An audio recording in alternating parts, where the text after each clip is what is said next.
Hello and welcome to Main Street Preps North, brought to you by the Tennessee Highway Safety Office, where fans don't let fans drive drunk. I'm Blaine Keller. That's Brady McAtamney. It is close to 80 degrees in February right now. I'm loving it. Brady, how are we? Man, doing great. I mean, this weather is beautiful. We got partly cloudy, I'd say. Compared to what it's like in Michigan currently, they have an ice storm. It's kind of all frozen over, sheets of ice right now. We kind of had something like that, the last, month or two ago. So I can understand, but I am very much preferring our weather right now. Yeah, let's talk a little bit about some basketball, even though the weather's not fitting with it. We're well into postseason play now, with district tournaments wrapping up and region tournament play starting this Friday. For the first time this season, we bring in the best girls basketball coach in Robertson County, Brianna Gillen. Coach Gillen, how are we? I'm doing well. I don't know about that intro, but thank you. Well, the best basketball team in Robertson County deserves that title, I think, at least for this season. And your team, District 9 3A runner-up to Creekwood, 45-40 game there. I would say the closest district game Creekwood's played in all of 2 years being in Class 3A. I'm certain that game, whenever we talked afterward, it sounded like you guys had a lot of confidence going into that region tournament despite the result. But playing Creekwood 5 points is close enough as is. Yeah, I was very proud of our effort and the energy, especially when you look at the past two scores of our games. It was much improved for sure. Yeah, those first two games were, I believe, and I'll pull up the scores here just to have them. Both of them were close in that second half. I believe the second meeting was 13 points. That first meeting was within 10 or 12 by the fourth quarter. The first meeting between Creekwood was 60-38. The second meeting being 56-35. So much closer there.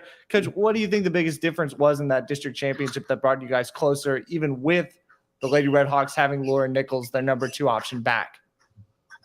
I think it was our defense for sure. And we definitely were not expecting Laura Nichols to play, if I'm being completely honest. But yeah, I think it was our defense. When you look at the score, I mean, we obviously held them to 45, but if you take out the free throws that, us fouling at the end of the game, really there was 7 free throws scored in the fourth quarter, and that was it from Creekwood from the floor. So I definitely do think that our defense was a big reason why we were able to contend in that game.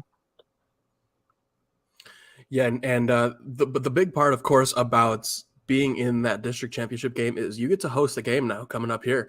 How important is it that you guys get to play that home game, and especially for your seniors?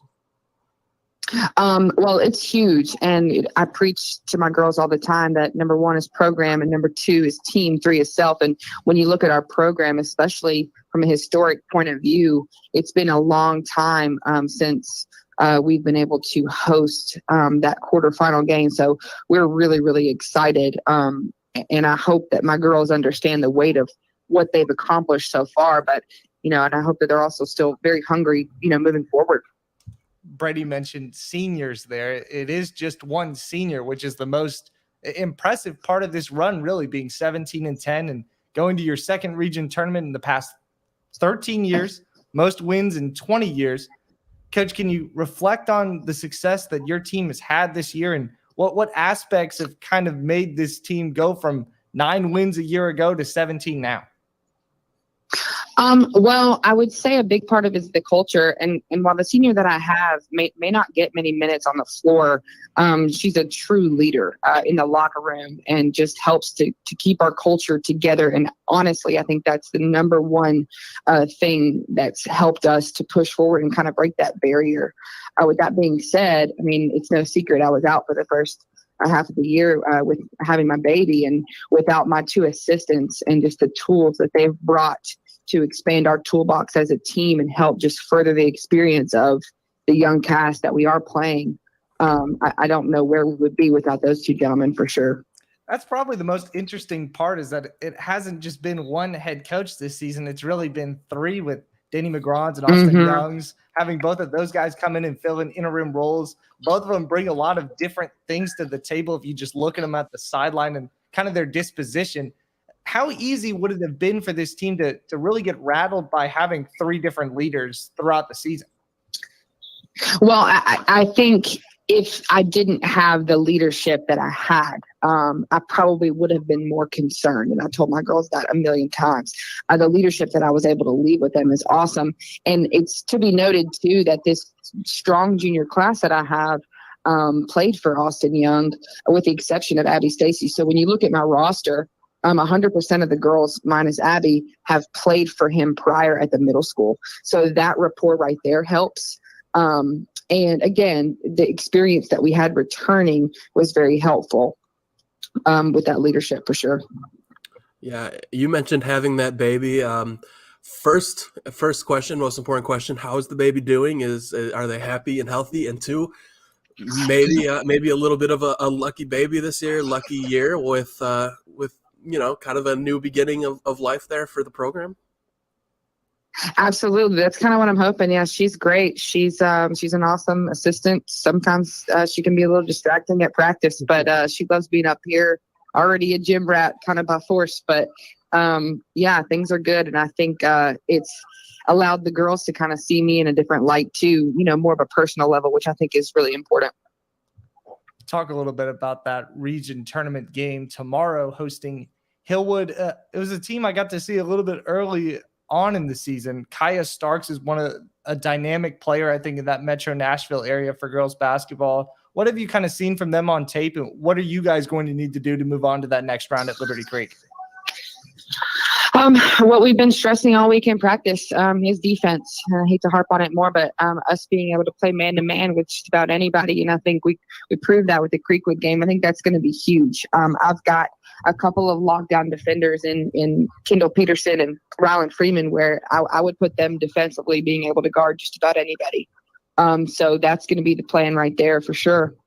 Just trying to lock them up and prevent as many points and, put more points on the board on our end than they have. I think that's the case for most basketball teams. There's a good recipe for success, Coach. Have you looked a lot at that region tournament bracket at all?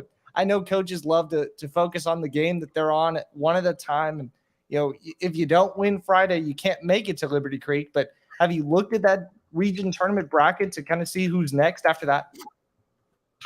I have. I always say the most important game of the season is the next one, but absolutely. You have to, because of the turnaround time and us playing Friday and then having to turn around and potentially play again on Monday. You almost have to think 2 games ahead when you get this far. On the other end, that next matchup will definitely be a tough one. But again, it's going to come down to defense pretty much the rest of the way that we can survive for sure. If Greenbrier wins tomorrow night in the first round of the region, they would play the winner of 27 wins Central Magnet and Liberty Creek in that region semifinal game. So, Coach, we wish you the best of luck tomorrow, and thank you so much for joining us today.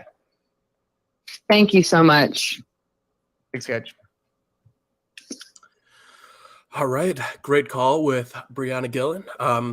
Blake, we got a minute here before we call in our next guest. So before we go to commercial, why don't we maybe take a little bit of a advance in our plans, and why don't we look real quick at our players of the week? Yeah, absolutely. Kind of talk a little bit more about Greenbrier. Monday and Tuesday was a District 9 3A tournament, and Will Osborne is my player of the week from that boys 9 3A consolation game. One of my favorite things to kind of look at is how similar this guy kind of looks to me. He's a very unassuming guy. Really, I think he probably is a little bit taller than me, but not by much. And he averaged 9 points and 6 rebounds heading into that consolation game against White House and put up 31. So gives me a little bit of hope to see that somebody my size and stature could maybe put up buckets in a high school game. Yeah, we love our skinny white guys around here, right? It reminds me of Kellen Howard at CHS. He scored 22 points. He's 6'3", so a little bit taller, but he's very similar looking. Speaking of CHS, player of the week is a predictable one. We've been here before, but it has to be Amari Berry. The Clarksville girls won the district tournament this year. They got that done on Monday, and Amari Berry in the first round game, semifinal game, had 27 points. In the championship game against Rossview had 28 points. So that's a pretty easy math problem there to solve to average out 27.5 points.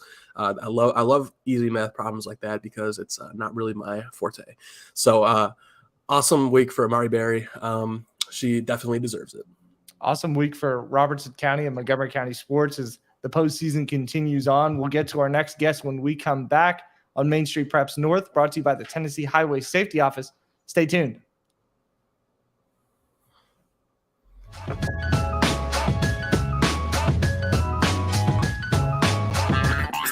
This is Chris Yao with Main Street Sports Today. Every show, Mo Patton and I welcome friends from all across the sports landscape, from high school coaches and reporters to national, college, and pro sports personalities. You never know who might stop by for a chat. AP Tennessee Sports Editor, three-time Tennessee Sports Writer of the Year 2020 TSWA Hall of Famer. She covers the Titans, the Predators, the Grizzlies, college football, and hoops. Please make welcome Teresa Walker. Former University of Tennessee, former Team USA Olympian, ex-Cy Young Award winner, R.A. Dickey. R.A., did I miss anything? Man, that was sweet.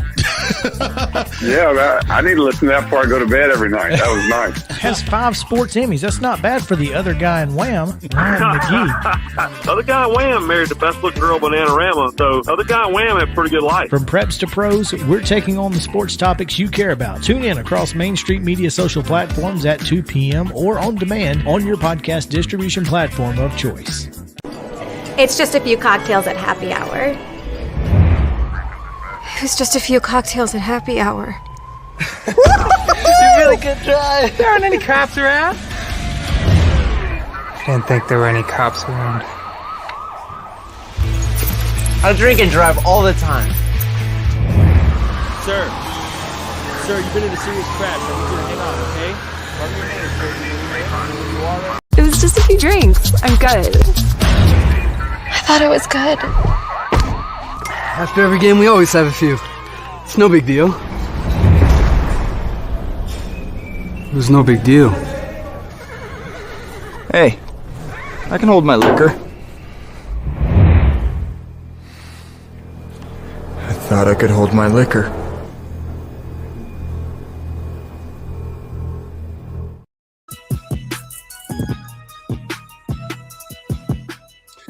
Welcome back to Main Street Preps North. I'm Brady McAtamney. That's Blaine Keller. And we are brought to you by the Tennessee Highway Safety Office, where fans don't let fans drive drunk. We welcome in the man of the hour at Montgomery Central, or rather Montgomery County, at Clarksville Academy. It is Matt Hoppy, where the Clarksville Academy boys won the Middle Region tournament last week. They are hosting a playoff game on Saturday to potentially get back to Cookeville for the second straight year. Matt, how we doing? Good, guys. How are y'all? Thanks for having me on. We're doing great, man. So let's talk about that region tournament, because you guys kind of took a surprising loss in the district tournament to Davidson Academy, which had you guys traveling all throughout the region tournament. And, well, not necessarily traveling, but as a lower seed all throughout the district tournament. Had some tough matchups in that case, with especially Goodpasture in the second round there. Just tell me about, did that district tournament loss maybe spark something in you guys, or did you just, kind of play more to your full potential? Yeah, I mean, I think, that loss to Davidson in that semifinal at DCA in the district semis, it was a little eye-opening.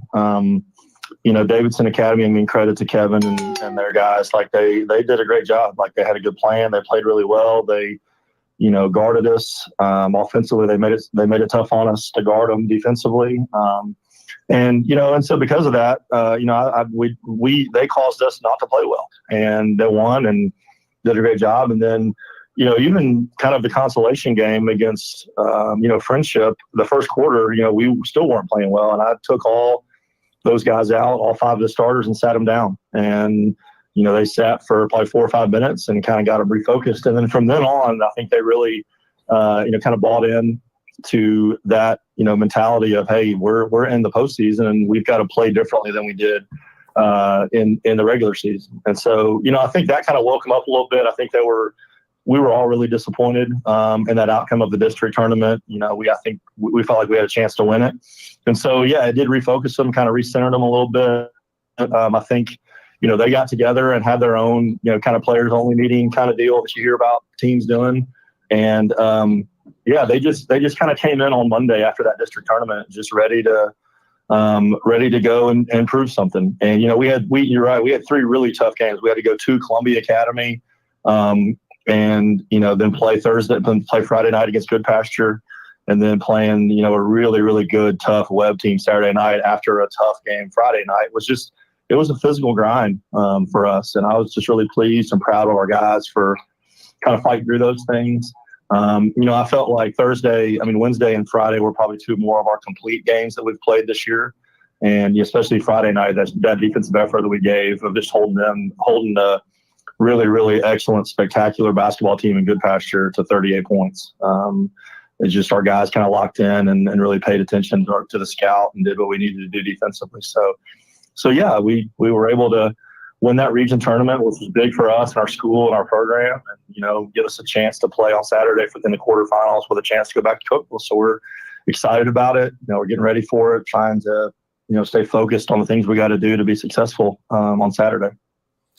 Absolutely. Of course, that Good Pasture win is huge, but like you said, now you're moving on to Saturday, where you guys are going to host Sacred Heart with the chance to get to Cookville. I'm sure you've already gotten a chance to look at that team a little bit, maybe looked at both teams that you had a chance of playing a little bit, but now you know exactly who it is you'll be playing. What have you seen from Sacred Heart that you guys are going to look to maybe counter against on Saturday?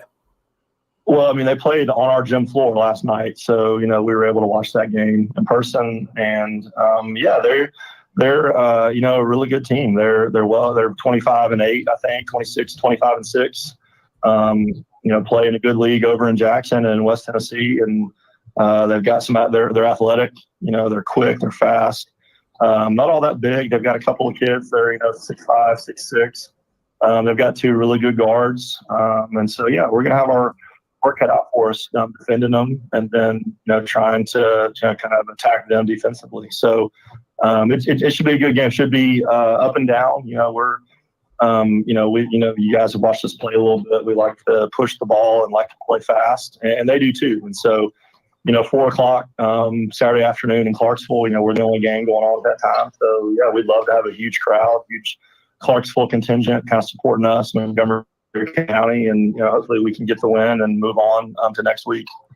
Coach, you made a pair of trips to the D2AA Final Four during your time at Brentwood Academy, and you have a chance to make it to that Final Four in Single A now with Clarksville Academy. Can you compare those 2 experiences at all? I know your players at CA have had that experience after making it last year, but with a coach's experience at the AA level and players' experience at the Single A level, how has that kind of meshed and brought things together for this postseason trip? Well, of course, it's what's more important for the players to have that experience. I wish I had more eligibility. I'd get out there and try to play with them, but I can't score any buckets. I can't get any rebounds. But I think it does play to an advantage to us to have the players and the coaches that have been there. You just, because you know what to expect. Just kind of the ebb and flow of the week before. Kind of the travel. You kind of know what to expect when you get there. The gym. The locker room. So you just kind of that unknown, you just take out of it. And like we always say, the more things that, we can control, that we take care of, the better. And, we can control that unknown aspect. And it's still, the state tournament doesn't matter if it's AA or Single A. It's exciting. Every team there is going to be good. Every team there is going to be well coached. Everyone's there was well prepared, and everybody's got good players. And so, I think it just really boils down to the team that plays to their strengths the best, the team that makes the fewest mistakes, and just the team that is able to kind of focus in and kind of phase out all those distractions of school spirit lines and pep rallies and people patting you on the back. It's just kind of we're treating this week just like any other week and getting ready for Saturday. We're trying to keep things as normal as possible. It's a game that we need to win and we hope to win. And so, we're just kind of focusing towards that. And then, next week we'll worry about that challenge if we're fortunate enough to get there. Absolutely. Definitely a good way to approach it. And you guys are going to be hosting, which helps with that normalcy a lot, I would imagine. How important is it that you guys are able to have that home game, especially because you were able to watch these teams on Wednesday, and now you don't have to travel to, Jackson or Chattanooga or Memphis or any of these faraway lands on Saturday? Yeah, I mean, anytime you don't have to spend 2+ hours in the car or in the bus getting to a place, I think is to your advantage. It's funny, last week with 3 games, arguably 3 of the best games we played all year, we were on the road for every one of them. And so, there's a part of me that worries about that a little bit, in that, I feel like sometimes our guys are a little more focused and locked in when we're on the road, just in that, hey, us against the world mentality. But at the same time, we've been pretty good at home. I mean, we only lost 1 game this year to Good Pasture at home. And so, our guys, of course, love playing in our gym and love playing on our campus. And so, there's definitely, a home court advantage. Now, if you look at, last night and, those state 12 games, you had two road teams that won those games. And so, I would imagine that on Saturday we'll probably have, another, road team come in and win on a home team's floor. I just hope it isn't us.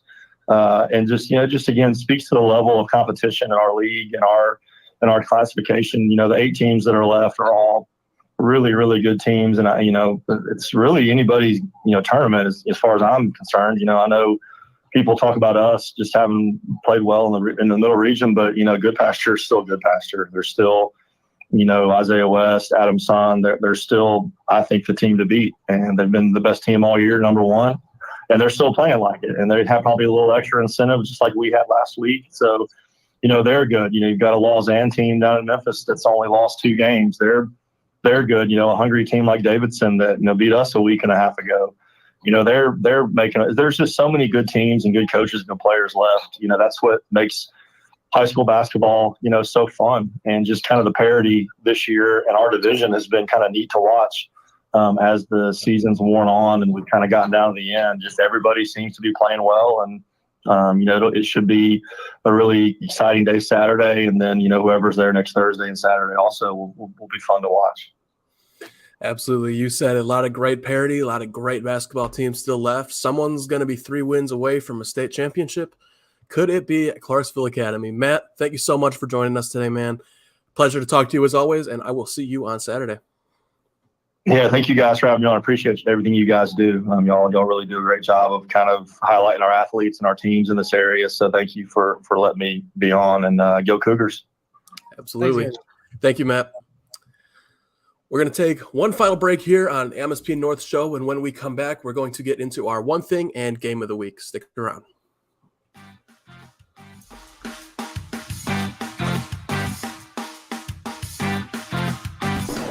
It's just a few cocktails at happy hour. It's just a few cocktails at happy hour. You really good try. There aren't any cops around. Didn't think there were any cops around.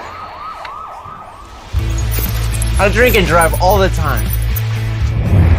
Sir, you've been in a serious crash. I need you to hang on, okay? Cover your name, sir. You know where you are right now? It was just a few drinks. I'm good.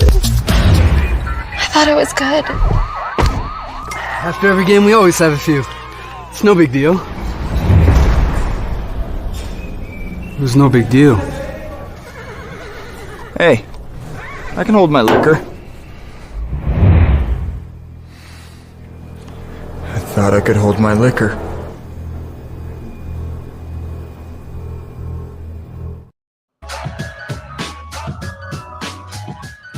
Back on Main Street Preps North, brought to you by the Tennessee Highway Safety Office, where fans don't let fans drive drunk. We've got a rapid-fire version of our One Thing and Game of the Week segments, kicking it off with the district tournaments that we talked about that wrapped up in the public school classifications. Robertson County had 2 district champions, both from 8-1A on the girls' side. East Robertson handled Trousdale County after not taking care of business during the regular season. On the boys' side, Number 2, Joe Burns upsets reigning Class 1A state champion East Robertson on a buzzer beater, not from any of its top 5 leading scorers, but a freshman who plays off the bench. So congrats to Adam Cox and Joe Burns and East Robertson and Kenyatta Perry for a really solid run in the district tournament. It's always the one you don't expect, right? Montgomery County also has 2 champions. We got the Rossview boys winning against Northeast in the boys region, and the Clarksville girls just handled Rossview once again, really asserting their dominance over there. They're going to be the 1 seed in the region and hosting. They're going to be hosting that tournament, so they don't have to play another road game until potentially state if they handle their business. So cool stuff going on here. Some really good teams really flexing their muscles. Giving you a region tournament outlook for the Robertson County area games, as we mentioned, start this Friday in the public school area. You see there the 5-2A basketball region tournament. White House Heritage is on the road at Loretto in the first round. If they advance, they'll play Fairview. Everybody else, you've got White House boys at Hillwood, Springfield girls at Henry County, Joe Burns boys versus Red Boiling Springs, Joe Burns girls at number 2 Pickett County. East Robertson girls, congratulations on your district championship. You now get to play 17-win Red Boiling Springs. Greenbrier at MLK Magnet, the team that knocked them out in the region semifinals last year. And Greenbrier girls, as we mentioned, at Hillwood. How about some Kirkwood news here? Getting away from basketball for a second. Kirkwood High School, which will be opening in the upcoming fall, they had a trio of hires coming up here. They hired for the baseball team Rick Yager to coach there, coming down from Ohio to coach this team. KJ Stores, who has a handful of experience coaching phys ed, coaching softball, which is what she's going to lead at Kirkwood, and Kelly Guth, who actually started the women's soccer program at Austin P. So some experience starting a brand new program. She's going to be coaching the boys and girls teams at Kirkwood. So cool stuff there. Kirkwood now has 4 coaches in hold, with Chad Watson coaching football from Gallatin. They're actually going to be hiring some basketball and volleyball coming up here too. So exciting stuff. 3 left on their wish list then, right? 3, along with wrestling, cross country. I'm sure I'm missing something. So they've still got some work to do. A little bit of work left, yeah. Wrestling, the state tournament started today and runs through Saturday. Robertson County area had 6 wrestlers make it to state last year. This year they have 14.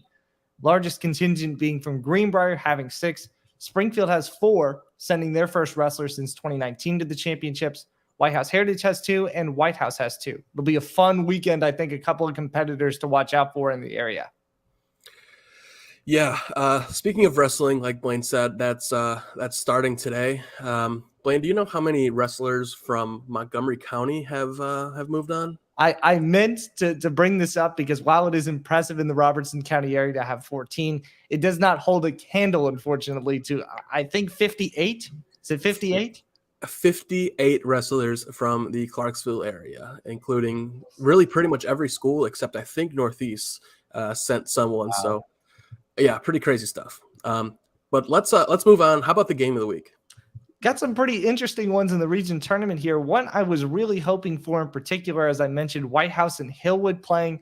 Like I told Brianna Gillen, this Hillwood team was somebody I caught up with earlier in the season in their last regular season home game. And they're shockingly similar to how White House plays. Now, let me be clear. White House has 10 wins and Hillwood is a 20-win team, so they definitely have the advantage. But they both have dynamic forwards. Hillwood has Calvin Galladay. White House has Zane Brown. They both have undersized point guards that are really focused on the offensive end. White House is Ryan Worrell. Hillwood's Derek Curtis. I think Hillwood has the advantage here because they do have a little bit more size down low. But I watched this team, and it was almost like I was looking at a mirror for White House. So I think that one's going to be a fun one. And Greenbrier MLK, like I mentioned, that was a region semifinal game last year. So that'll be another good one to watch out for. Definitely. My honorable mention game of the week is going to be Rossview versus Kenwood boys basketball. Surprising that Kenwood got that 4 seed over on the other side after winning the district regular season. I know Rossview probably would have preferred to get maybe some other teams over there in that district, but that's that's just how it goes sometimes. So that's my honorable mention. But Clarksville Academy versus Sacred Heart just has to be the game of the week because a spot in Cookeville is on the line there. That's a state quarterfinal game. So should be an awesome game. Both of them on Saturday. Looking forward to it. Yeah, I think we've got some great postseason action coming up here in Robertson and Montgomery County, both for wrestling and basketball. And before you know it, it's going to be the spring.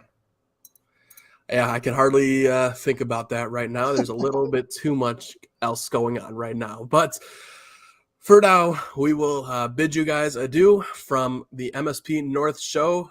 From my co-host, Blaine Keller, I'm Brady McTamney, and we look forward to talking to you again next week.